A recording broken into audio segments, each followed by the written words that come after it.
grades 3 to 5. Okay, so let's grab our read aloud stuff and let's get started. Brian Tumpkin walked on stage. He was tall, with gray hair and gray beard. He waved to us. Then he turned and beckoned to someone backstage.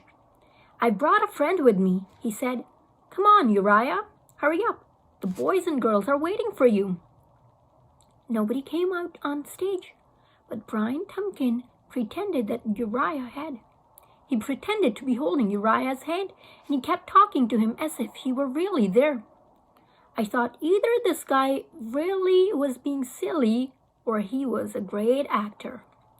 Finally, he looked out at the audience and asked if any of us saw Uriah. Someone down front called out, "I see him." I didn't even have to look. I knew who that voice belonged to. "You see," Brian Tumpkin told the rest of us, "one of you can see Uriah. Come on up here, young man." Next thing I knew, Fudge was on stage. I slid down in my seat. "What's your name, young man?" "Fudge." "That's an unusual name," Brian Tumpkin said. "I know it," Fudge said. "How would you feel about helping me out today, Fudge?" "It's a real privilege," Fudge said. I couldn't believe it. He'd finally learned how to use the word. You could see that Brian Tumpkin was impressed. He said, "Well, it's a real privilege for me too." "That makes it unanimous," Fudge said. "My, you certainly have an impressive vocabulary," Brian Tumpkin said. "I learn a lot of words at home. That's wonderful. Some of them I'm not allowed to say in school. Some of them my bird can say. His name is Uncle Feather." I slid lower down in my seat. "What grade are you in, Fudge?" Brian Tumpkin asked. "Kindergarten." "Who is your teacher?" I started out looking for his teacher. It is... Oh, there she is. It's Miss Ziff's class. She's a lot nicer." I covered my face with my hands. Let's get on with our chalk talk now. "Shall we?" Brian Tumpkin said. "What's a chalk talk?" Fudge asked. "I'm going to sit down at my easel," Brian Tumpkin said, "walking across the stage, and you're going to describe a person to me, and I'm going to draw the person you describe. Do you think you can do that?" "Yes," Fudge said. "It's a man." "Oh, I'll need more help than that," Brian Tumpkin said, picking up a piece of chalk. "Is he tall or short?" "He's tall," Fudge said. "He's got a fat belly that hangs over his pants, and he's mostly bald, but he's got some hair around the edges, and he wears glasses. He's got a pointy nose and a mustache and curls down around his mouth." Brian Tumpkin was drawing as fast as Fudge was talking. "And he's got a crooked front tooth, and his feet are very long, and he walks like this," Fudge said, giving us a demonstration. "Like a duck?" Brian Tumpkin asked. "Yes," Fudge said. All of a sudden, I knew who Fudge was describing, and I wanted to get out of the auditorium as fast as I could. But then Fudge looked out at the audience and called, "Where are you, Peter? I can't see you." And I knew that I couldn't get up without having everybody look at me. So I slouched down as low as I could and didn't answer. "Peter, can I see you?" I let out a groan. Joanne, who was sitting behind me, giggled. "I can't find my brother," Fudge told Brian Tumpkin. "You'll find him later," Brian Tumpkin said. "Now, you haven't told me what this man is wearing." "Oh," Fudge said.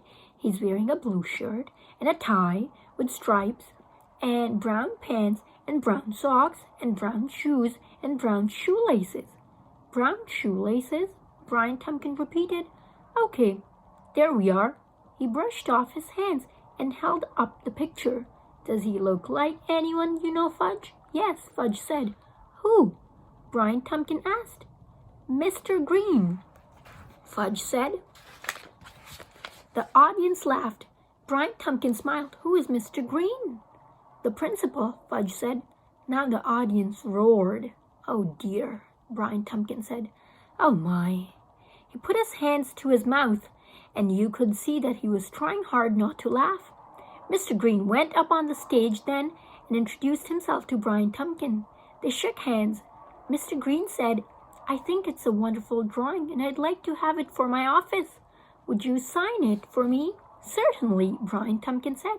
"I'm very glad you like it." He signed his name across the drawing and handed it to Mr. Green. Everyone clapped. Then Fudge said, "Mr. Green, was this a catastrophe?" And Mr. Green laughed and said, "Not quite, Fudge, but I'm sure you'll try harder next time." I was sure too. One morning in May, Fudge woke me. "Hurry up," he said. "You're going to be late for school." "Go away," I mumbled. But he pulled off my blanket and shook me. You're really going to be late for school." I looked at my clock radio. 10 after 8. How come my alarm didn't go off? I wondered as I jumped out of bed. I raced into the bathroom, splashed cold water on my face, threw on some clothes, and headed downstairs. It was quiet in the kitchen. "Where is everyone?" I asked. "Ha ha," Fudge sang, jumping up and down. "Ha ha ha, it's Saturday. I really fooled you, didn't I?" "You little, I'm gonna get you." But he was out the back door and running before I could get my hands on him. I clunked back upstairs and got into bed. I'm going to really get annoyed today, I told myself. I tossed and turned, but it was no use. I couldn't get back to sleep. I heard Tootsie babbling. I got up and walked down the hall to her room. She was sitting up in her crib, flinging out toys one at a time. She stood up when she saw me and held out her arms. I lifted her out of her crib. "Yuck," I said. "You're smelly." I sat her down on her table and changed her diaper. "Yuck," I said again. The worst thing about babies is diapers. I cleaned her up and dumped plenty of baby powder on her backside. "Yuck," Tootsie said. "That's right," I told her. "Yuck." I carried her down to the kitchen, put her in her high chair, and gave her a bowl of dry cereal to nibble. Fudge peeked in the back door. As soon as he saw me, he took off again, but this time I chased him. When I caught him, I turned him upside down, tossed him over my shoulder, and carried him back to the house. "I'll scream," he said. "You do, and you'll see what I do next." I told him. "If you hurt me, I'll tell," he said. "Go ahead and tell." I kicked open the kitchen door. When Tootsie saw Fudge upside down, she clapped her hands and laughed. By then, Fudge's face had turned dark red. "Put me down! Put me down!" Fudge cried. "Never," I said. "It was just a joke," he whined. "Can't you even take a joke?" "Some joke." Fudge kicked and howled. "Put me down!"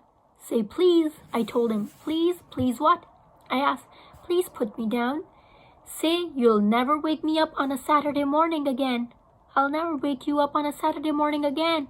"Or a Sunday," I added. "Or a Sunday," he repeated. "Or a holiday," I said. "Or a holiday." "Tell me how sorry you are that you did it today," I said. "I'm sorry. How sorry?" "Very sorry." "Very, very sorry?" I asked. "Yes, very, very, very sorry." I stood him up and watched as the blood drained from his face and his color changed from bright purple to flesh. "Ha ha," he said, wriggling away from me. I had my fingers crossed behind my back the whole time. "So ha ha ha, none of what I just said is true." He dashed out the back door again. I shook my head. "Yuck," Tootsie said, and then she tossed her bowl of dry cereal to the floor. "How come you're up so early, Peter?" Mom asked an hour later as she pulled her robe around her and yawned. "It's a long story," I said. "Well, it certainly is a beautiful day. No point in wasting it." She poured a cup of milk for Tootsie. "Where's Fudgy?" "Outside with Turtle," I said. "He's such an early bird," Mom said. "The early bird catches the worm." Mom nodded and made herself a cup of coffee. I went over to Alex's house. "Let's do something exciting today," I said. "Like what?" Alex asked. "That's the problem," I said. "I don't know." "We could dig worms," Alex suggested. "No, it's too early for worms." I told Mrs. Mulder, the big ones aren't ready until late summer. Well then, what? We have to think, I said. We sat on the sofa watching some silly Saturday morning cartoons for the next hour. I got an idea in the middle of Spider-Man. How about a picnic? I said. It's a perfect day for a picnic. Where would we have it? Alex asked. I don't know. Alex scratched his head. How about the lake? We could watch the university crew rowing while we have lunch. Yeah, that's a good idea, I said. What have you got to eat? Probably nothing, Alex said. We both went into the kitchen. My mother shops on Saturday afternoons. He opened the refrigerator. I was right, he said, slamming the door. Nothing. My father shops on Fridays, I said. Let's go see what we have.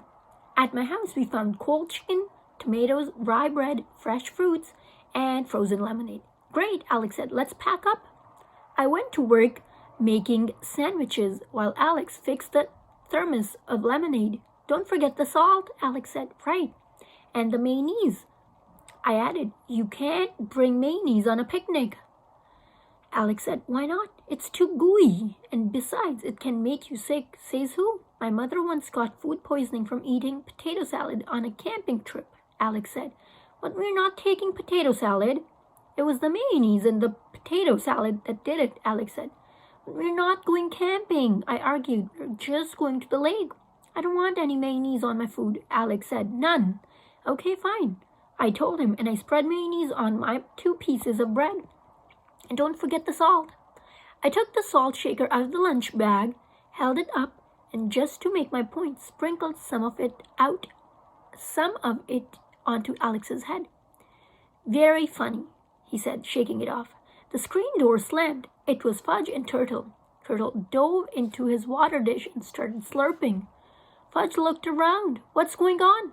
What does it look like we're doing? I said, making lunch. Fudge said, that's right. We're going on a picnic. We are? Fudge asked. Not we, I told him. Us, me and Alex. Where are you going for the picnic? The lake. I'll come too. Oh, no, you won't, I said. Why not? He asked. Because you're not invited, that's why. But I like picnics and I like the lake. Too bad. I said I was sorry, remember? Yeah, I said, and you also told me you had your fingers crossed behind your back. So everything you said was a lie. That was a joke, Fudge said. I didn't really have them crossed. You know what happens to kids who lie? I asked. No, what? You'll find out. I pushed him out of the way. He ran out back calling, Mommy, Mommy, please can I go to the lake with Peeta? No, Mom said. Why not? Because it's too far. There's a lot of traffic on that road. Fudge stomped his feet and yelled and cried, I want to go to the lake. I want to go on a picnic too. When he saw us come outside with our lunch bags, he raced toward me and attached himself to my leg. Take me, take me, take me, he begged. No, I said, kicking my leg free. Call Daniel, count ladybugs, do something. Fudge covered his ears with his hands, opened his mouth and screamed. He's going to wind up with a sore throat. Alex said, come on, I said, let's get out of here. We hopped on our bikes and coasted down the driveway. Fudge picked up a couple of rocks and hurled them at us, but he missed. We could still hear him screaming 2 blocks away. Alex had to be home for his piano lesson at 3:30, and by then we'd seen enough of the crew rowing and more than enough of the bugs down by the lake. Mom and Dad were working in the garden when I rode into the driveway and Tootsie was asleep in the lounge chair. Did you have a nice picnic? Mom asked. It was fun, I said. A lot of ants, but fun. Don't forget to rinse the thermos. Dad said. I won't. I said, where's Fudge? I haven't seen him since you left, Dad said. He's probably at Daniel's, Mom said. He was very angry. I noticed. At 4, the phone rang. It was Daniel's mother. She asked me to tell Daniel it was time to go home. He's not here, I said. Then where is he? I asked. I don't know, I said. Wait a minute. I put down the phone, went to the back door and called. It's Mrs. I called back door and called. It's Mrs. Temna. She's looking for Daniel. Mom ran into the house, wiping her hands on her jeans. She picked up the phone. Mrs. Temna, we thought Fudge was at your house. No, not since 11:30 or so. You found that? You found what? No, not since 11:30 or so. You found what? Oh no, you don't suppose? Yes, of course, right away. She hung up the phone. What is it? Dad asked.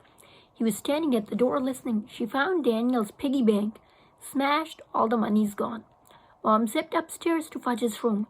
Dad and I followed. Bonjour, Uncle Feather.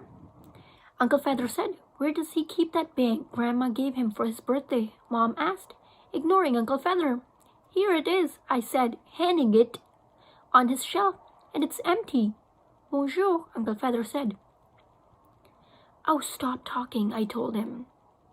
How much do you think he had in there? Mom asked. About $2.50, I said.